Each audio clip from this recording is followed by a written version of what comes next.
Ladies and gentlemen, welcome to It's Rainmaking Time. This is Kim Greenhouse. I'm very excited today to bring Dr. Lynn Kitai to the show. She is the author of The Phoenix Lights, A Skeptic's Discovery That We Are Not Alone, the explosive, never-before-told story of the largest UFO sighting in modern history. She is also a co-producer of the Phoenix Lights documentary. She is an MD who was in practice for 35 years, who actually filmed a phenomenon where orbs showed up over Phoenix 15 years ago. They just had the 15-year anniversary. Many people saw these orbs, but she happened to be in her bedroom that night, got a camera, and filmed them. This was a very explosive phenomenon, not only for what people were seeing and what Lynn captured, but also the governor at the time denied what he was seeing and only came out 10 years later to describe the craft that he saw, the dark, enormous object. Fife Symington finally came forward to verify this. The Air Force at the time was saying that these are just nothing but illumination flares that were part of the Air Force. Everything was talked down as being not what people were seeing. For Dr. Kitai to come forward took enormous courage because she could have lost her medical license, certainly losing credibility, which most people are not willing to do. Thank God she had the common sense and the quickness of thought to take out her 35-millimeter camera and capture the Phoenix Lights. Ladies and gentlemen, welcome Dr. Lynn Kitai to It's Rainmaking Time. Good morning. Good morning. Thank you so much, Kim. Really appreciate you having me visit with you and your audience because, as you mentioned, this really is a very, very special event that to date, 15 years later, is still unexplainable. And I've gone to extreme lengths to find a logical explanation. In fact, I was photographing and witnessing these phenomena 2 years prior to the mass sighting. That's when it started for me. I had no interest or knowledge in this topic at all. In fact, as you mentioned, I've dedicated my life's work to community education of the reality of vital health issues. But when this fell in my lap, literally and figuratively, I had to push everything aside to find a logical explanation for what I witnessed and photographed. I have yet to find it. It opened up a whole new world to me that I ultimately felt obliged to share with the public. But what really is impactful is that I knew nothing about this. And here, both my husband, who is also a skeptic, I call us a healthy skeptic, one must be when you're a physician, saw something up close and personal that I've gone to extreme lengths to have explained to me at university level. And I did capture pictures of it, 35-millimeter pictures, 2 years before the mass sighting. We actually saw 3 amber orbs in a pyramid formation, one on top and 2 closely aligned underneath, just yards from our mountainside home. We're pretty high in the mountains surrounding the Valley of Phoenix, and we have a panoramic view, a beautiful panoramic view of the city skyline, so we know what helicopters and planes and car lights and street lights and so forth look like. This was very different, and it was close, and it was a little below us, actually, behind a private gated home, which I have to tell you, we're nestled in the mountains. There is no way it was military, besides the fact that whatever it was seemed that there was an intelligence behind it. As we watched these 3 orbs, and I have to say my first thought coming from a video background was to grab my camera, but I didn't want to move. And you'd hear that over and over again when people see these unexplained anomalous phenomena, that you're just so mesmerized by what you're seeing, you don't move. And I tried to take everything in mentally, the size, the shape, the color. They were about 3 to 6 feet each, depending on how close they were. They were oval-shaped, like an egg on its side, and there were 3 distinct objects very closely aligned, and I called them an orb because the light did not extend outside the edge. It was self-contained and didn't reflect or any of that. The light within each orb was a uniform amber color throughout. And when you look at a light bulb, you'll see there's a hot spot. It wasn't like that at all. It was a uniform amber color, and it didn't glare. I have to say the light within these orbs did not glare. Every other light out there glared. And I noticed that immediately, and I thought, if I don't get a picture of this, nobody's going to believe it. And I go running to the closet to grab my 35-millimeter that I keep handy I collect sunsets. We have beautiful sunsets here. And my husband calls me back to our window, and one wall of our bedroom is a window. So we get to see whatever is popping up out there, including these. And he says, get over here quick, one of them is disappearing.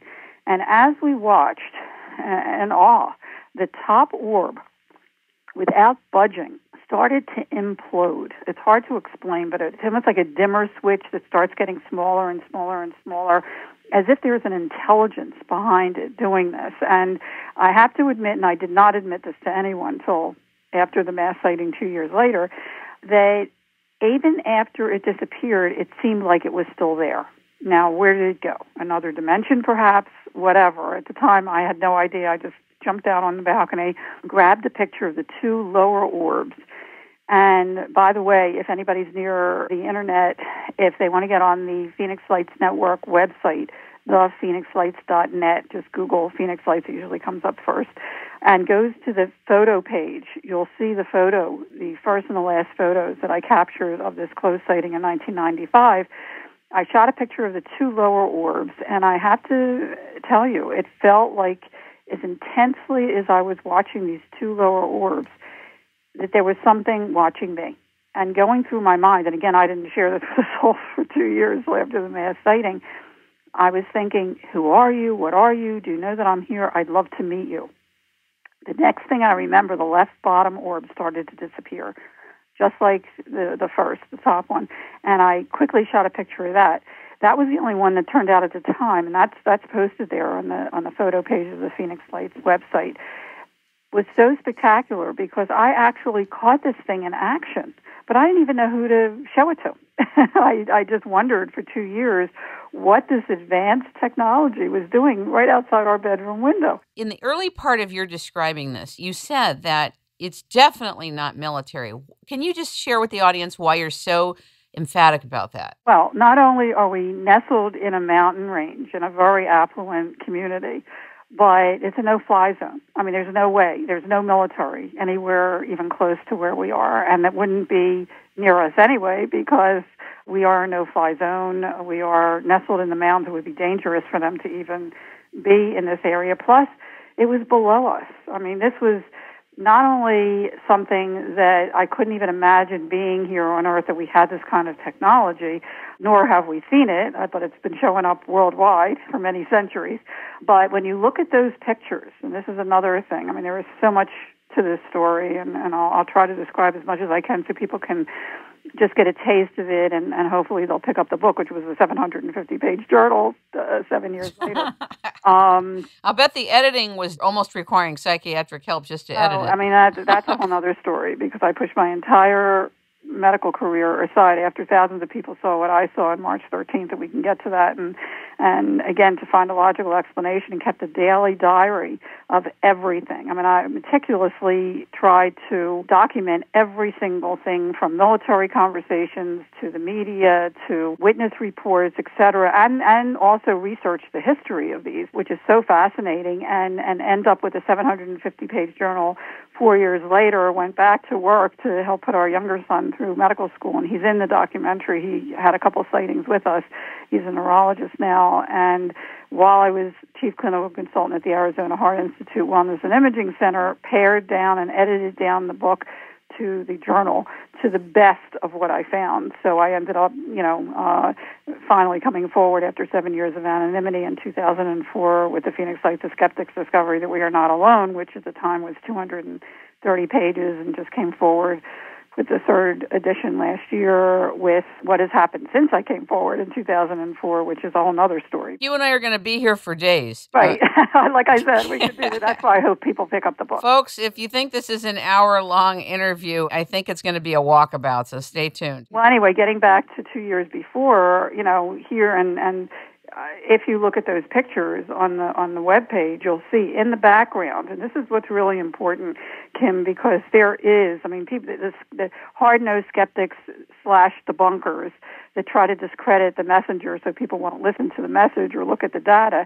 If you look at the data, it speaks for itself. They've obviously either never looked at the data or they don't care to, because in those pictures 2 years before the mass sighting, in the background is the same exact phenomena in a line that disappearing while the close ones are disappearing, that I would also capture 2 months before the mass sighting. And this is really important data because 2 months before the mass sighting was the first time that I saw these lights appear again, but at a distance. And I started, whatever scientist in me or whatever, felt compelled to document them on 35 millimeter, which, by the way, is the best way to analyze these phenomena other than infrared. But at any rate, here I captured the same phenomena head on, turning into a V shape, mile wide, that I would also capture on video during the mass sighting. Now, it was so unnerving, and those pictures are also posted on the photo page on the phoenixlights.net website, that the next morning I called around, found air traffic controllers. This is really important data. At Sky Harbor International Airport, now you asked about why it wasn't military, who confirmed that this phenomena was hovering in Class B restricted airspace. This is a 30-mile radius around the center of the airport where any vehicle that comes into that airspace, particularly 1,000 feet altitude, which this phenomena was, must call into the tower. Nobody called in. The air traffic controllers were frantic because here it was right in airspace, and planes were coming in and calling them, what the hell is going on here? And they took up their binoculars to look, and in their own words, they described this is 6 points of light. And you would hear this over and over again 2 months later during the mass sighting, too, by other witnesses.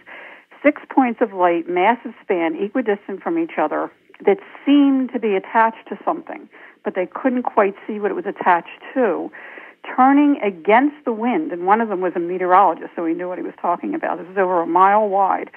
And then moving as a unit behind South Mountain, which is just south of the airport. And when I said, what was it? There was silence, and one of them said, beats me. And I said, you're air traffic controllers. You're supposed to know what's in our airspace, and you didn't know what it was. And we kept in contact. I've continued photographing these things up into and including March 13th. And for anybody out there that's not familiar with the mass sighting called the Phoenix Lights, on March 13th, 1997, while thousands of people were looking skyward for a glimpse of the Hale-Bopp comet, they also caught a glimpse of a mile to 2 mile wide in some very credible reports. Either these lights, these orbs that seemed to be attached to something, and some people actually saw these orbs detach from the main object, go out into the environment, and then redock with it. And that's what might have happened in 95, if you look at the data, when my husband and I saw the close orbs, because the same phenomena was in the same location in Class B airspace then, too.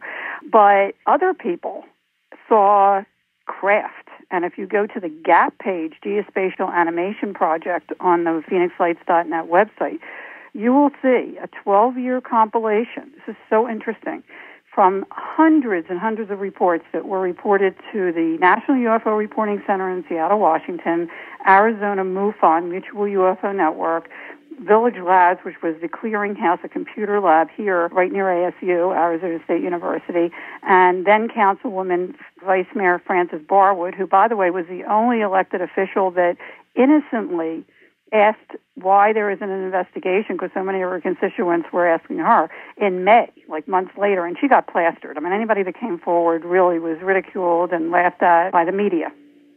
But at any rate, we can get back to that one. But this 12-year compilation was compiled by a couple of the investigators, illustrated by Larry Lowe on the GAP page beautifully. There's 8 or 9 different craft that people were seeing. And this was going on for many, many hours. The media or debunkers or skeptics, hard-nosed skeptics, whatever, have tried to establish, even Wikipedia has it wrong, that there was 2 events, an earlier event and a later event.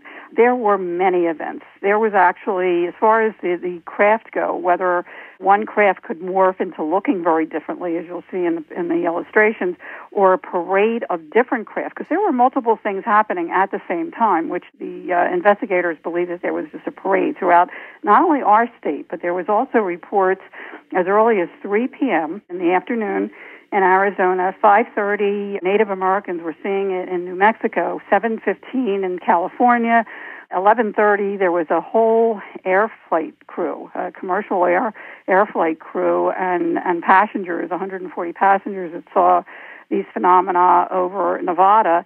And at 3 a.m. the next morning, there was actually a report very detailed, to the National UFO Reporting Center from an alleged crewman. We have the actual voice recording in our documentary, and I also talk about it in the book, who reported in great detail that this massive craft, one of the craft, was hovering right over the center of Phoenix at 8:20. And here again, the military, Luke Air Force Base went crazy, and military jets were sent out with afterburners to intercept it, get gun camera film, whatever. And there are civilians that actually saw this happening.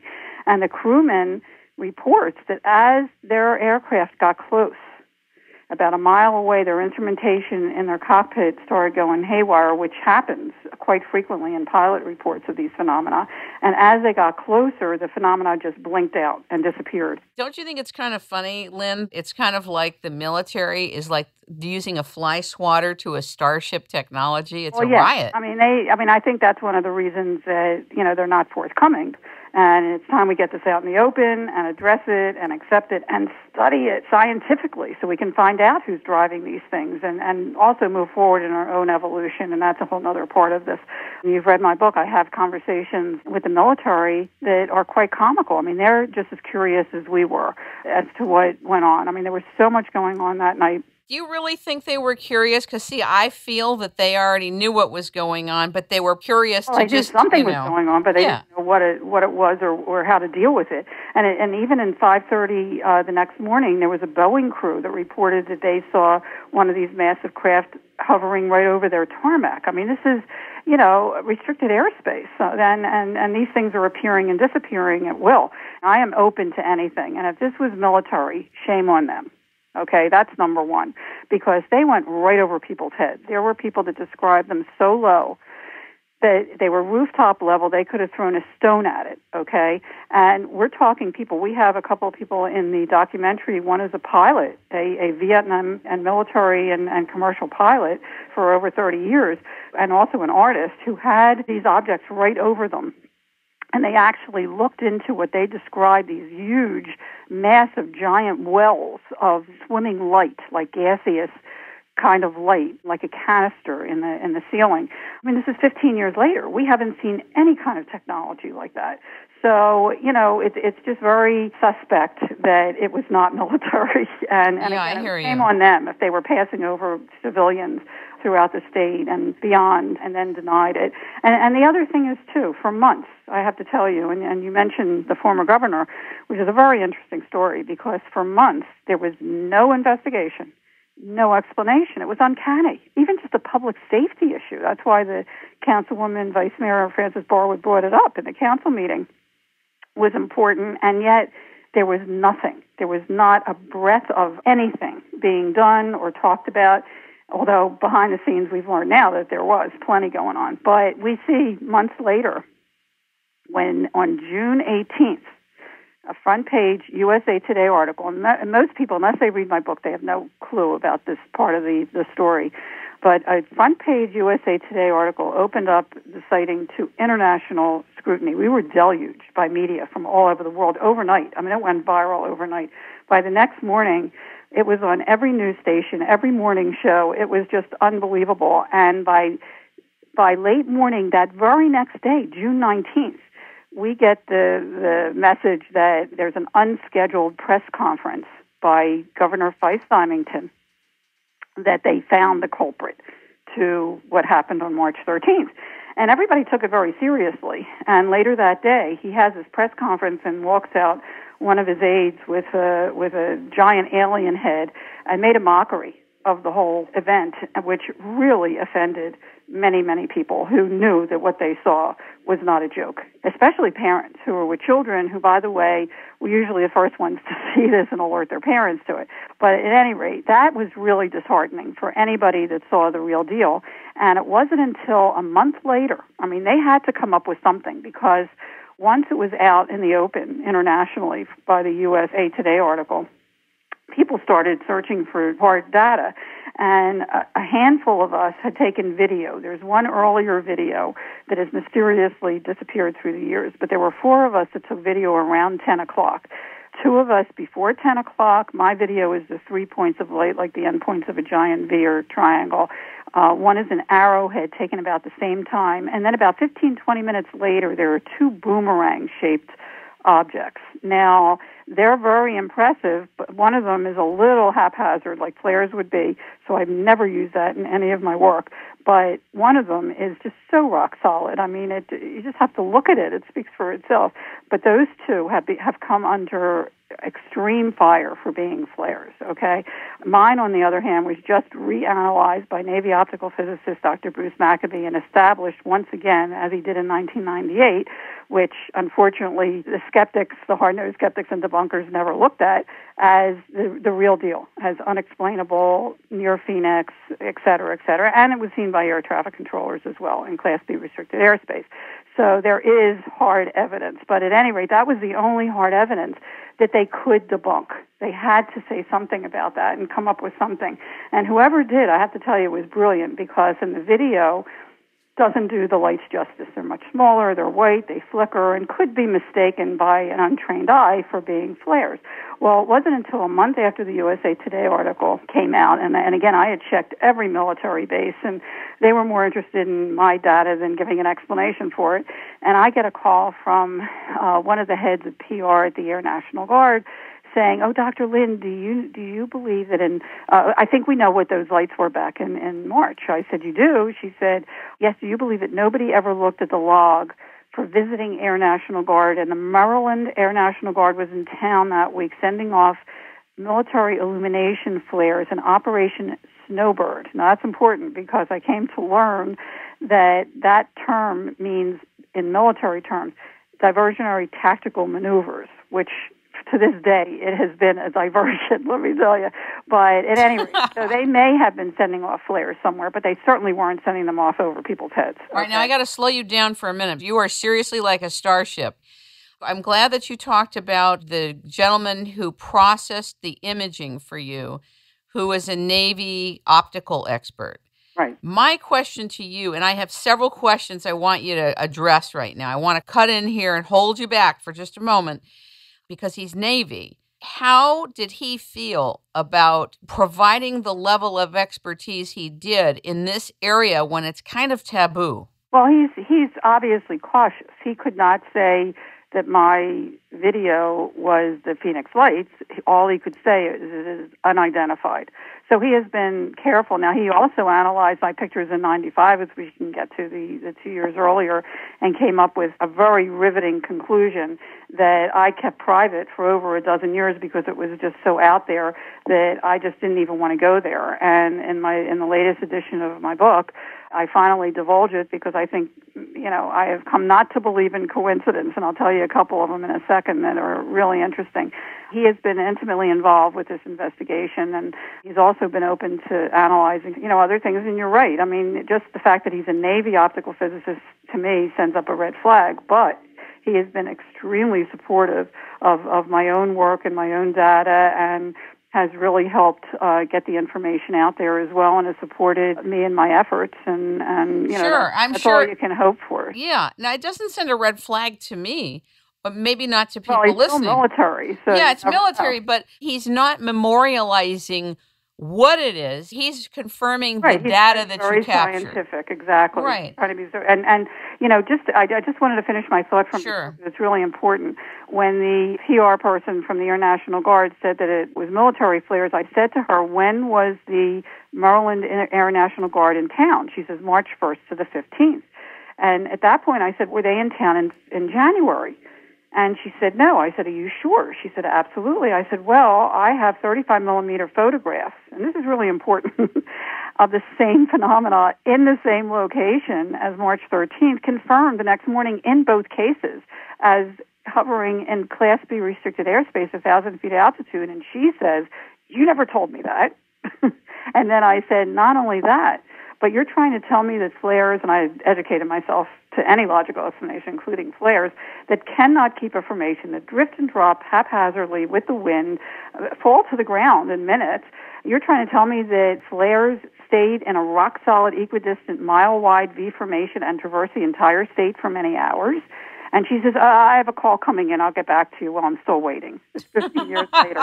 So that's really important, because at that point, it was like, okay, if it's flares. Now, I had pictures that showed not only 2 months before, but as I mentioned, 2 years before in the same location. Somebody did it multiple times. Do it again. And it took 3 years, right before the third anniversary. In fact, the councilwoman, Vice Mayor Frances Barwood, ran for Secretary of State at the time on a platform to get answers for the Phoenix Lights mass sighting. And one of the things she was requesting very strongly was for a reenactment. Fine, reenact it. Well, they finally announced the 3 Air National Guards. And I'm telling you, people that weren't here or haven't read my book have no clue that this happened. 3 Air National Guards came to town March 7th. They were supposed to do a 2-week run, by the way, to send off flares to show everybody the Phoenix Lights. It was a joke. If you go onto the news page on the PhoenixLights.net website and go down to the second level, the first box there that says AZ Family 3, it's a CNN affiliate. They did a report last year which contains the footage of their flare drop. They tried to make a triangle. It was upside down. It fell apart immediately. It had used smoke trails illuminated by the flare itself, which is what happens. I mean, it was a real failure for them. And that's the only time that has ever been tried for a reenactment. It has never been reenacted or explained to this day. And that was really important to share because that was the only explanation they've ever come up with, and it just has never flown. I mean, it's just never been proven. So, and they've never addressed the craft that people saw. So, I mean, it's really important to say that because this is happening worldwide at a faster pace. In fact, when I came forward, Kim, in 2004, the official and accepted, except for the witnesses and investigators, of course, explanation for the Phoenix Lights mass sighting, the Arizona mass sighting, was that it was merely military illumination flares. And I can't tell you how many people fed into that. I mean, it was a logical explanation. The video kind of looks like flares, so okay, that's fine. Well, you can only imagine how frustrating for someone like myself that knew that there was so much more to the story and certainly saw these things up close and personal and knew that they were definitely not flares, how it was for me. I mean, in good conscience, how could I stick what I had in a drawer?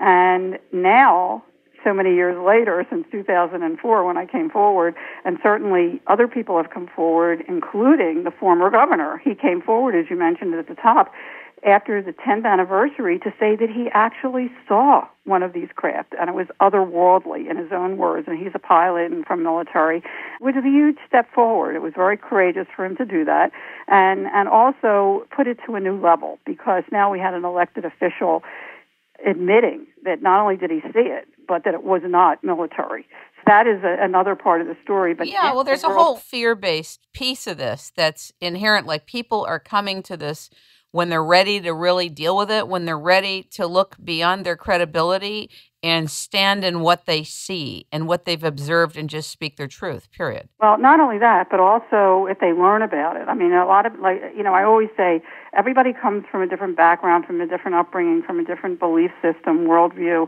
Some people can't deal with this. Some people don't want to deal with this, and that's okay. That's okay. Absolutely. Everyone in their own time, and if they need to feed into the flare theological explanation, that's okay. But you know what? That's why I came forward, to impart the data that people have a choice of looking at or not, to educate themselves and to grow, because this is happening, and now it's happening worldwide at a faster pace, and people are, when they see these orbs or these triangle or V-shaped mile-wide craft, they're equating it with the Phoenix Lights. I mean, they say, oh, there's a Phoenix Lights. Well, you can only imagine how exciting that is for me personally, that we've come a long way and that people are finally opening up to the possibility that something is visiting us. Again, I don't know what it is.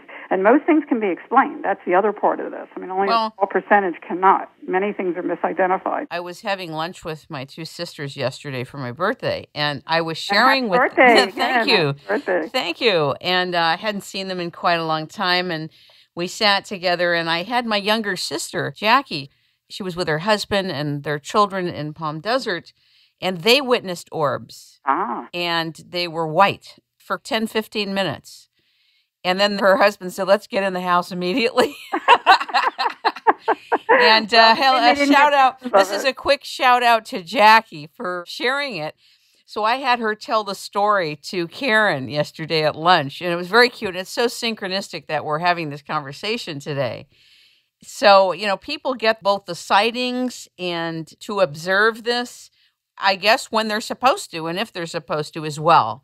Well, Just that's like why I'm you. sharing the new data, too. And just as an aside, you'll like this one.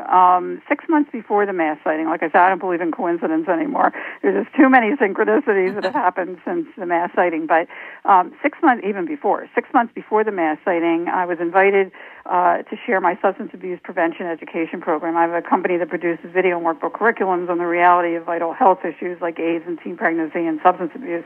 That's why when this fell on my lap, I really felt obliged to do the same for the reality of this vital issue, but once I educated myself.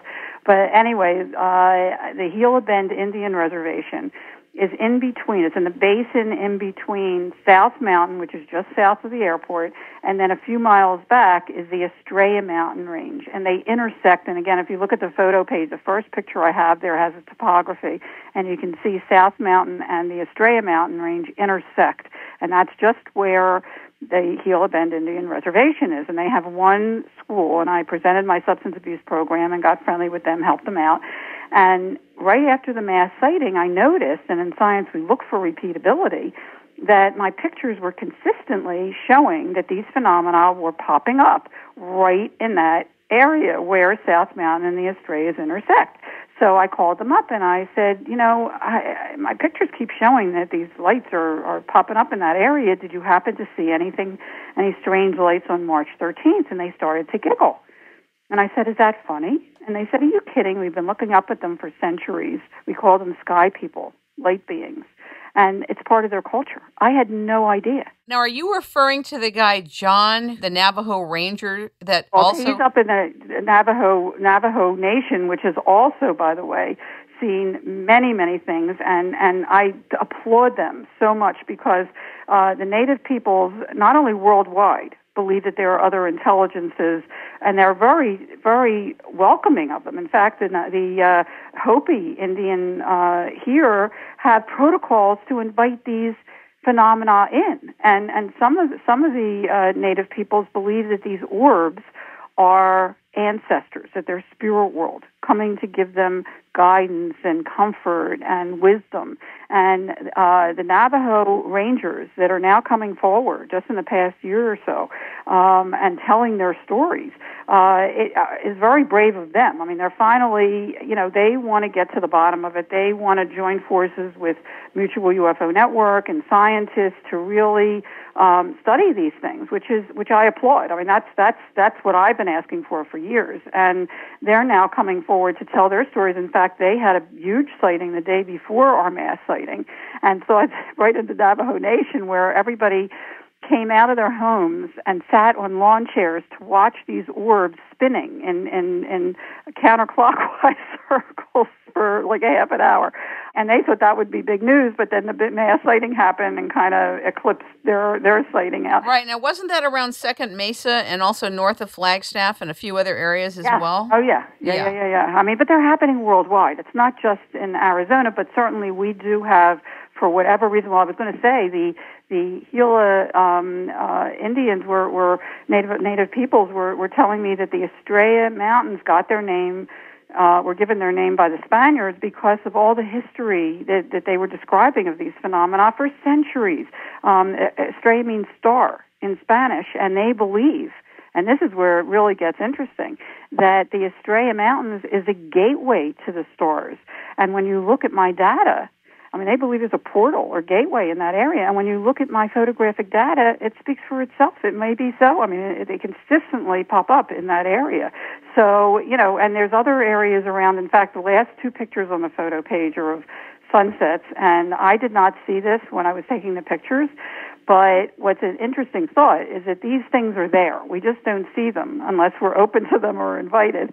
In both pictures, in two different roles, 2 different months, November and December of 2000, I actually captured a very huge cigar-shaped craft or object in the same spot, okay, that we didn't see with our eyes, but it's in the negative. So obviously our technology is starting to get better and better where we can capture these things even though we don't see them with our eyes.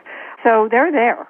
And that's another reason that again, going back to the 1995 pictures and Navy optical physicist Dr. Bruce Maccabee, he had analyzed the first and last picture that I have there, and actually his 21-page report is on the website, thephoenixlights.net. He came back to me and said, "How long was that close sighting in 95?" I said, "A couple minutes." He said, "Are you sure?" I said, "Yeah." And this is also interesting. My husband, who was inside, would never talk about it. I was outside on the balcony and taking the pictures, and he wouldn't let me bring it up. He didn't want to go there. And it's amazing how different people react. And I told Dr. Bruce Maccabee this because he wanted me to confirm the time, and he said, "You have to corroborate the time." And I finally sat my husband down, and this is like 3 years after the close sighting, and said, "How long do you think that close sighting was?" He said, "I don't know, 2, 3, 4 minutes tops." And I went back to Dr. Maccabee and told him this, and he said, "That's impossible." I said, "What do you mean?"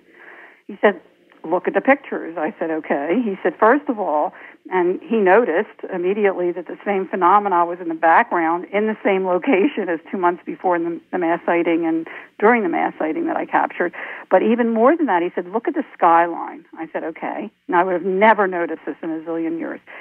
But he was so meticulous, and again, in his scientific scrutiny, he said there's many more lights on in the first picture, groups of lights in the first picture, that are off in the last picture. He said, that doesn't happen in a couple minutes. He said, I'd like you to do an experiment. He said, go out on the balcony, stand approximately in the same spot you were standing in 95, and take the skyline pictures one night every hour, the next night every half hour, and I actually took it another night every 15 minutes, and we'll see when these groups of lights start going out. Now, my husband called me out of a bath, and coincidentally, it was the night before my birthday, so it was a very cool, it was February 6th, a very cool gift. But at any rate, he called me out of a bath, and I usually take a bath when we're home about between 7 and 8. So let's be conservative and start. I'll never knock on your door at 7 p.m. Go ahead. Right, you got it. But let's be conservative and say 8 o'clock is a starting point. The groups of lights start going out, according to this experiment, at 9 o'clock. The last picture is indicative of 10:30, 11 o'clock. Now, he says to me, can I present this case this is in 98, by the way. He says, can I present this case in the upcoming 1999 MUFON, Mutual UFO Network, International Symposium in Washington, D.C.? I said, hey, this is your baby. I would have never, ever noticed this data, Dr. Maccabee, as long as you keep my name out of it. I stayed anonymous, and I'm talking anonymous for 7 years. And he was very kind and did not mention who these pictures were from. And he presented the case in 1999 as the first authenticated photographic evidence ever of missing time. Now, I could not wrap my head around this, nor did I want to. And I never, ever mentioned it to anyone. No one. How about your husband? Did you mention it to him? No. Yeah, wow. He couldn't deal with it. Okay. And finally, I did share it in my book, only because, the latest edition of my book last year, only because, again, I have come not to believe in coincidence, and there's just so many more coincidences, but I figured if I have this data, maybe it's important. Maybe it's important. How can I not share it? And maybe, now that we think about it, quantum physics and quantum mechanics is just starting to catch up and That's talk true. about, bubble theory and string theory of 10 or 11 different dimensions. And maybe this data will not only show that our concept of linear time is primitive. Past, present, and future is not what time really is. Yeah, well, at least at the very least, remote viewing gives flat evidence for that, like boom. Well, not only that, but on the other hand, if there are other times and spaces along with ours, as quantum physics is starting to understand, then why is it such a leap to think that there may be other intelligences, even sentient intelligences, in those other times and spaces that we get glimpses of, again, if we're open to them or invited.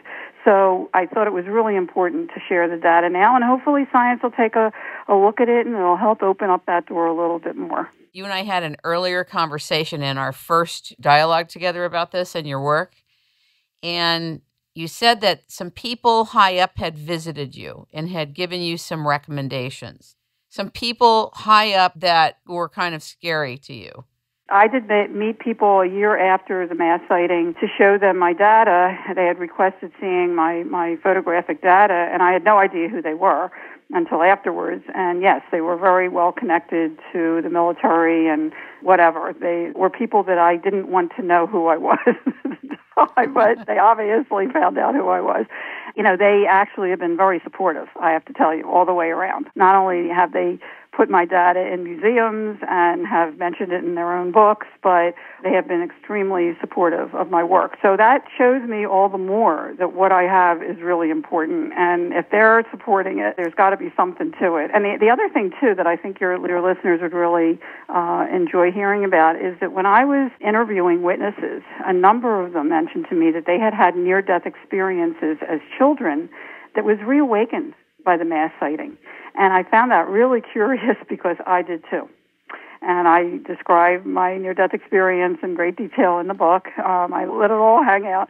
But what was really impressive to me is that I thought, geez, maybe there could be a connection between all unexplained phenomena, whether it's near-death experience, out-of-body experience, unexplained aerial phenomena that have a mystical light associated with the experience. And lo and behold, just as I was finding incredible data of the history of these phenomena since human documentation began, which we can get into, I was also finding incredible data that at university level, studies being done at the University of Connecticut, the Omega Project by Dr. Kenneth Ring, and Dr. Raymond Fowler was studying the connection, as well as other scientists and very respected experts, that not only is there a connection between all unexplained phenomena in the experience itself, and I lay out very simply in the book, but what really hit home was the after effect, the positive enlightenment, the awakening that happens within an individual who truly experiences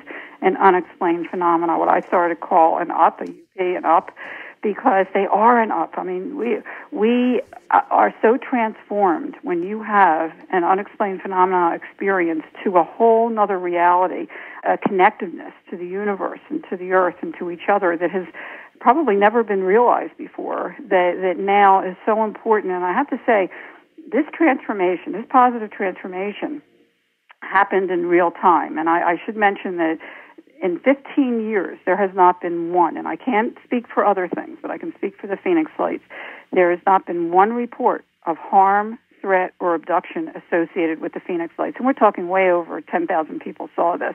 Quite the contrary, even in real time. As I mentioned earlier, children were usually the first ones to see this massive triangle or V-shaped thing coming towards them, and about 6 months before was when Independence Day movie was very popular.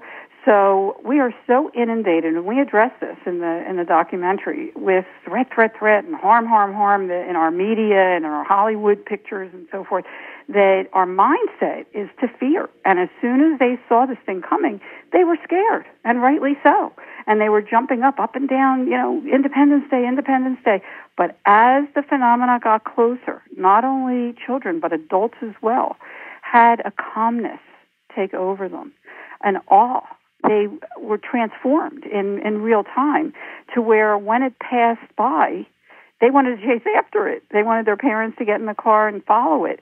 That's riveting. I mean, that's telling in and of itself. Whoever was doing this not only wanted us to know of their presence, but also to calm us and to allay that fear that we're so deaf to, because that's what we hear all the time. There's so much more to this story. I mean, there is a plethora of additional information. And the reason also that I go a step further is, what is it? Where is it coming from? And I saw it up close and personal. When somebody sees something like that up close, and again, most things can be explained, but again, I got photographs of it that cannot be explained. In your heart of hearts, you know that it's not from here. And when you also look into the rest of the story, as far as the history of these phenomena, I mean, these phenomena have been showing up since human documentation began. There are etched out drawings in primitive caves in Pakistan and Peru of long extinct animals, and up in the sky they have what we would call today a UFO. Well, how did they know that unless they saw something that they were illustrating? There's references in the Bible and Sumerian writings and other writings around the world, in India and other... Right, all ancient peoples have seen this. Right, exactly. And then in the 15th and 16th centuries, we have frescoes and other paintings that have UFOs in the sky that people are looking at in the paintings. How did they even have that concept unless it was something they were illustrating? And then you go to World War II, and actually before that, 100 years before our mass sighting, and 6 years before the Wright brothers took flight, there was a giant, what they called an airship, that had movable lights. Just like the descriptions during the mass sighting in 1997 throughout Arizona, people saw these orbs detaching from the main craft, going out into the environment and redocking, and also taking off at a tremendous speed. And there was no sound. I mean, that was what was so eerie to everybody. It was totally silent, didn't even displace the air. When it took off at a tremendous speed, there was no sonic boom. Well, they described the same thing 100 years before our mass sighting in April of 1897. In Kansas, California, Washington, and Canada, they were seeing these phenomena. So this was 6 years before the Wright brothers took flight, okay? So they've been around for a long time. And then in World War II, this is a really interesting one, because I conferred with Dr. Richard Haynes, who is a PhD psychologist who has studied thousands of pilot sightings. And, of course, they've been threatened with their careers if they come forward. But he has studied thousands of pilot sightings as well as Foo Fighters in World War II, which he said himself seemed to be identical to what my husband and I saw outside our window, are these orbs in rock-solid formations of 2s or 3s that were flying around the aircraft during World War II, and each side thought that the other side had advanced spy technology. And it wasn't until after World War II, when Japan, Germany, and the United States tried to study these phenomena, that they all realized that no one had this advanced technology. So they've been around for a long time, and there's also many stories of these orbs hovering over nuclear bases. There's a wonderful story in 1963, I believe it was, in Montana, 2 separate silos, nuclear silos, and Robert Salas, who was one of the heads of one of the silos, came forward a few years ago to finally talk about this. In each case, there were UFOs at the gate, and suddenly the nuclear silo just went totally offline. And as he described it, there is no off switch, okay, for nuclear silos. And great. They were frantic, and for 3 hours they were trying to figure out what was going on, and then suddenly it went back on again. Now, when you hear that story, and you also hear about these orbs hovering over nuclear bases, even in nuclear facilities, even here in Arizona, Palo Verde, there's been reports. You can only imagine the catastrophe that could take place, but there has never been. Now, what does that make you feel when you hear that? That they're trying to give us a message. I can't be definitive on any of this. Right. No, I understand. But I mean, the feeling to me is, if that's so, and I can definitely receive that that's so, when someone reports that there's also a protective presence there if they're sitting at the silos. Yeah, who knows? I mean, and they were also seen right before the catastrophe in Japan. They were enduring. Yeah, I saw videos of that. Yeah, so, I don't know. I mean, what is the message? Are they just trying to wake us up that, nuclear power isn't the way to go? And when you do look at the history also, you find that there were many, many more UFO sightings right after the nuclear bomb was established. And actually, the Roswell incident took place right near the I think it's the 509th Battalion in New Mexico, where the only atomic bomb was being stored. So, when you start to put the puzzle pieces together, it starts to make sense. All I can say is the data speaks for itself, and I hope people will take a look at it, not only in my book, The Phoenix Lights, The Skeptic's Discovery That We Are Not Alone, because I squeezed down the best of what I found of what happened here in Arizona, as well as and how the story unfolded, as well as the history of these phenomena and the connection between all unexplained phenomena, and finally the message, because whoever is doing this is not only trying to wake us up to their presence in a very gentle, non-threatening way. Again, I can't speak for other things, but there has not been one report, not one, in 15 years of harm, threat, or abduction associated with the Phoenix Lights. but they're also trying to wake us up to the spiritual beings that we are. People have been, as I mentioned, in real time transformed, but in long term till today. I mean, I have thousands and thousands of reports from people from all over the world, but particularly the Arizona residents that and the people that witness it here in Arizona on March 13th, 1997. I mean, some of them have gone into the environmental movement, some into the peace movement. I mean, it really woke people up, not only to the reality that we're not alone in this universe. And that doesn't happen with flares or blimps, if you know what I mean. Sure. But also to the positive potential we have as human beings and what we're doing to our planet. And that's the final message. I mean, wake up to what you're doing to yourselves and your planet before it's too late. And if that isn't a reason to come forward, I don't know what is. So that really pushed me not only to get that message out there, but also to get the message out to people that they're not alone. It's really important that no matter what it was, and like I said, most things can be explained, but when somebody has an unexplained phenomenon experience, to them it's real. And if you don't share it, it festers. And as a physician, that's very important to me, to let people know that it's really important, not even if it's just to email me through the website. There's a contact link at the top of the website page. Just email me to tell me your story. It's very cathartic to just get it out there, to get it off your chest. And many people are afraid to do that because of the ridicule and the snickering and all that, but hopefully that will change soon. I have to tell you, not only in Phoenix have the media, and I used to do health reporting for NBC in 1976 with Jessica Savage, and syndication grew from that internationally, and they were already showing it here in Phoenix when we moved here in 1930 from Philadelphia. 1980 when we moved from Philadelphia. But I started doing health reporting for NBC here and then USA Cable. And the people that I worked with in the early 80s, when I finally came forward in 2004, and Village Labs used to call the person that had all the pictures, which I did let the pictures out there. I stayed anonymous, but it's not about me. It's about the data. And from day one, I've let the pictures out there. They used to call me Dr. X. And when I came forward, the people that were working at NBC in the early 80s that were just starting out were now in 2004 the news director at Fox and the production manager at ABC, and they were all over the place. And they really opened their arms to me and the data. They knew if I was coming forward, I did my homework. And the credibility was already established from the health reporting in the early 80s.